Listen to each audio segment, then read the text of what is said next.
Well, in the name of safety, I keep waiting until I'm sitting before I do a video. Even though most of my ideas come to my head when I am driving, it would be easy to push a single record button like this and then just post it later, but everybody would be like, "You're doing it while you're driving, you're distracted." Even though it's in a mountain, it's just pointed at me.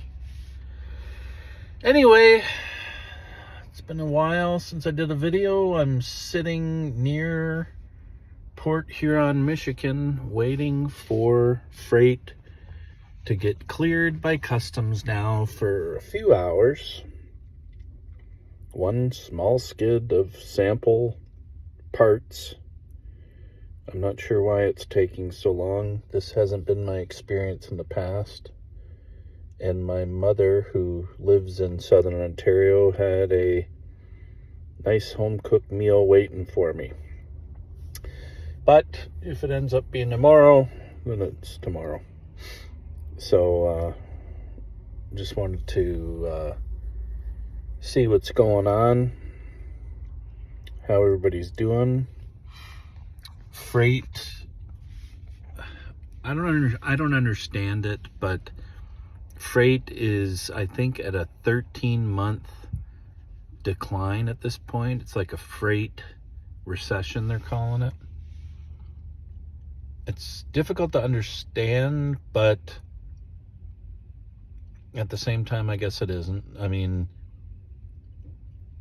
every time I see a negative post from someone about a place closing, I see just as many positive ones about new places opening. So I don't know that there's a ton of gain, but it seems like maybe people are having to pivot, move to different opportunities. I would find it hard to believe, like, it seems like people are still spending as much on shit, like ordering from Amazon and things like that. So that freight is moving. I guess the supply chain issues are probably pretty much done from COVID. And people don't seem to be spending less at Halloween and Easter and all the holidays. People still got to eat. So that's freight. That freight's moving. I guess, I mean, as much manufacturing as the country has lost over the years, it's hard to believe that this freight recession is directly a result of lower manufacturing here, because hasn't manufacturing been dying in America for a while, and we've been trying to rejuvenate it, right? It seems to me there's probably more manufacturing happening here now than there has been, say, a decade ago.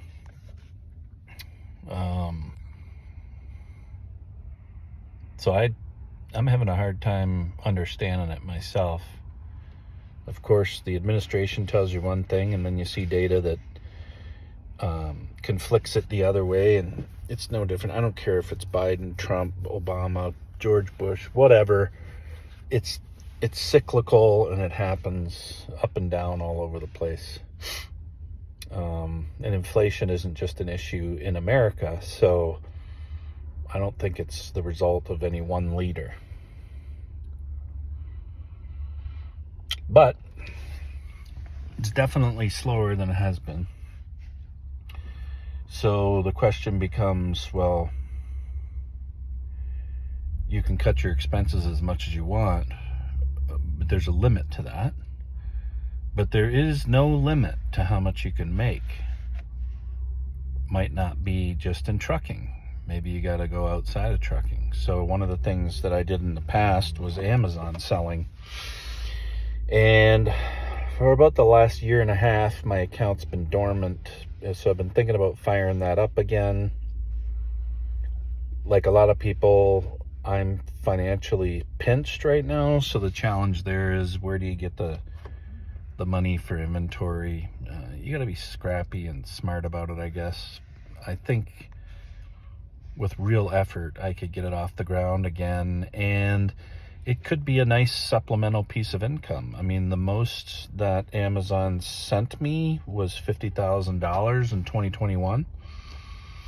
Now, that wasn't pure profit. It was profit after all of the Amazon expenses, like their fees, and they charge all kinds of fees and all this other stuff. But I still had to take out my product costs from that number.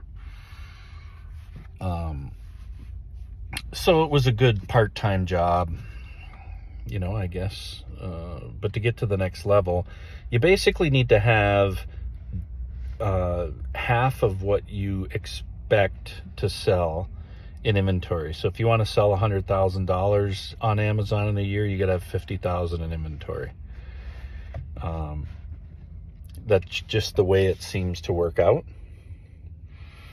So if you want to sell $1 million, you got to have $500,000 in inventory. So you can get to that. My mistake was that I reached a point where my sales were growing, but there's like a crossing point, right, where I was living off the proceeds of my condo sale in Chicago and Florida for a while, and then was selling on Amazon, but I wasn't making enough to have that be my sole income. So I had to go get a job down there, which I didn't like.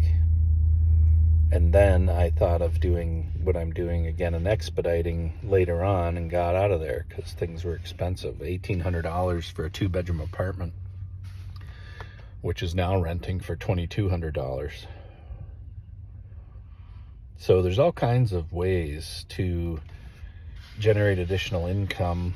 The other thing I did before I left Chicago, and I thought it would have been a good idea in Florida, but there's so many gated communities in Florida that have these restrictions, but I was installing simple wireless camera solutions like Ring cameras and Blink cameras. And for senior citizens and people that aren't really that tech savvy, all the marketing around those makes it seem really simple, but there's a lot to them. You have to tweak the settings on most of them to perform at their optimal rate, and you got to understand how the angles work and this and that. But anyway, it didn't take off in Florida like it did in Chicago. And even in Chicago, I only did like 20 installs or something like that before I moved. But Amazon or eBay, they call it retail arbitrage or online arbitrage. Online arbitrage really is a great model for somebody that is in trucking, because it's tough getting started, and there's a lot of stuff to learn about how to sell on Amazon, like the policies that they have and the regulations and stuff like that. So that's what I did in 2021, more or less, was learn how to sell on it. I started with used books because Amazon is the world's largest bookstore, and used books are plentiful. They're cheap, but they're heavy, and there's a lot that goes into it. So as an example, I guess, if you really wanted to start small, you could go to book sales or hit the libraries and buy some used books, or go to resale stores and buy used books. You can box quite a few of them up, but you can't exceed 50 pounds for any specific package that you send into Amazon. So that's a way to get started, especially if you don't have any cash. And then the more you prove yourself on Amazon, the more Amazon allows you to sell. So they have you basically gated until you prove yourself as a seller, meaning, you do what you say you're going to do. You ship on time, you label the products the way that they need them labeled, because it's a high efficiency place. They haven't got time to correct your mistakes, so they want to make sure that you're on board and know what you're doing. But what happens is as you get ungated in other areas, then you can start to sell other products. So I did really well with one vendor in particular that I sold a 36-piece paint set from. Just little bottles of acrylic paint for models or for kids to paint things. And I did well on some other products too, some deck fasteners, and just there's over 1 billion items in the United States alone on sale on Amazon, over 4 billion worldwide. So I just focused in the United States, and I got to the point where I outsourced my prep work. So the prep work is basically like that art kit. It was super easy to prep because it came in, it was already kind of shrink wrapped in like a retail package. And all you have to do is print a sticker that covers their UPC code with your own barcode that identifies to Amazon, hey, this is my inventory. You box it up, you keep it in a box under 50 pounds, so that fit 4 of those art kits per box, and I would run them down to the UPS store to ship them into Amazon. Well, the goal for me is to be able to do it anywhere, anytime, any place, So you can outsource to these prep centers, they're called. And for basically $1 to $1.50 per item, they'll prep your products for you. So that's when online arbitrage becomes attractive, because then you buy things online and ship them directly to your prep center. So you never see the product. Goes to the prep center, they label it. In the case of like clothing, if you've ever ordered clothing from Amazon, it always comes in a plastic bag, and on the plastic bag there's a child suffocation warning. That's an example of a policy that you'll learn about as you sell on Amazon. But they do all that for you. They pack it. There's charges for different things. So like as an example, say you sold a bottle of body wash, but you wanted to make it a 2-pack.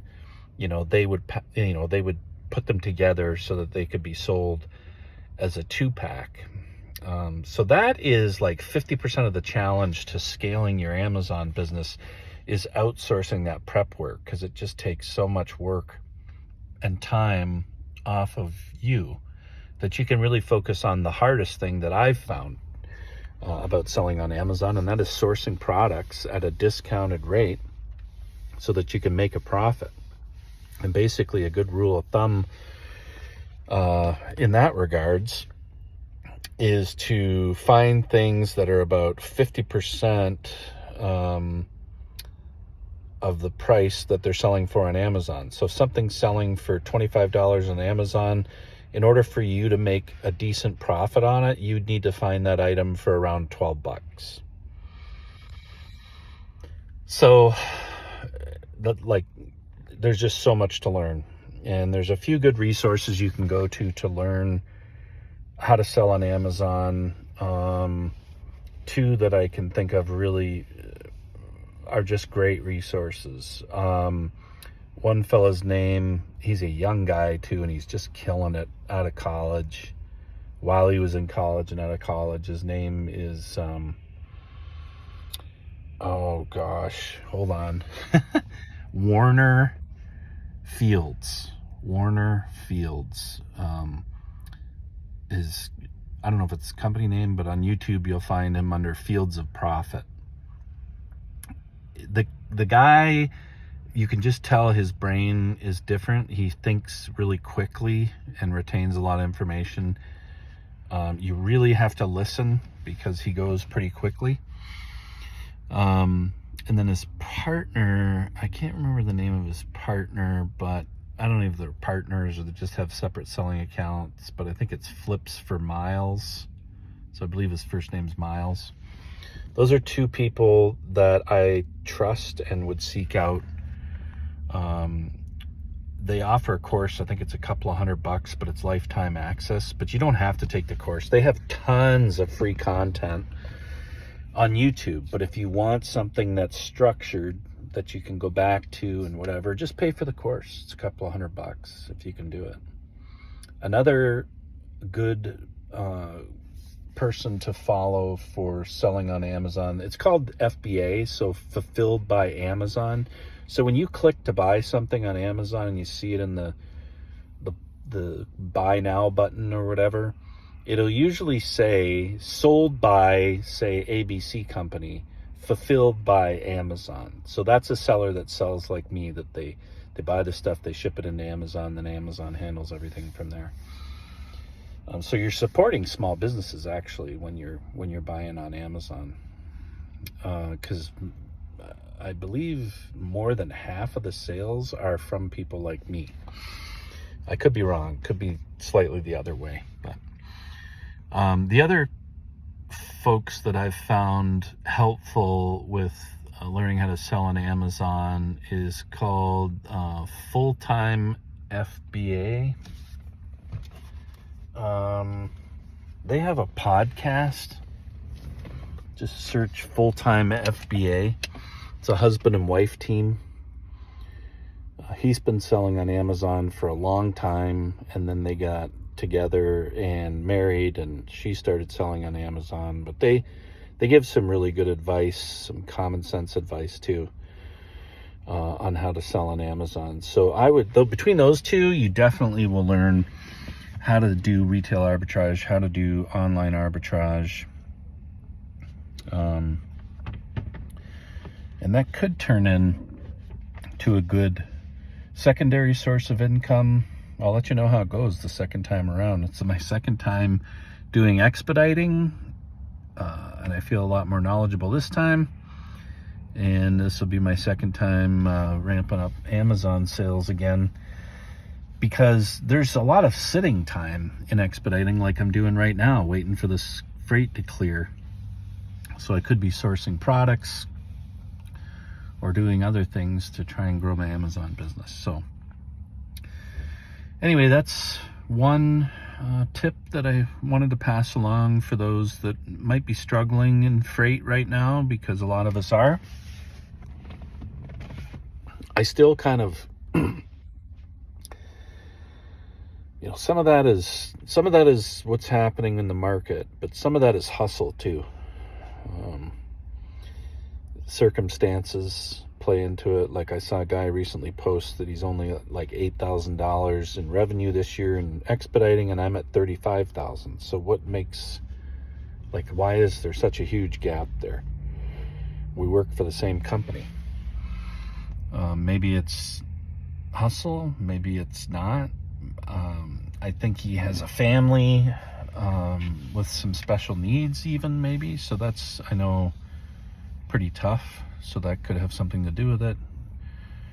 It's not easy if you're out here on the road. I mean, it's a lifestyle, and I've been single forever, so that makes it easy. And my daughter's college age, so she's pretty independent as well.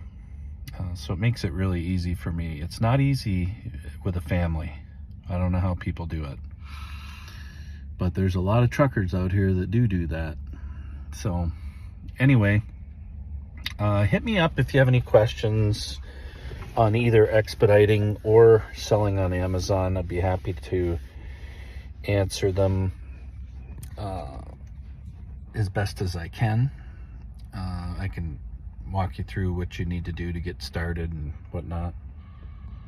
I've got all kinds of other business ideas.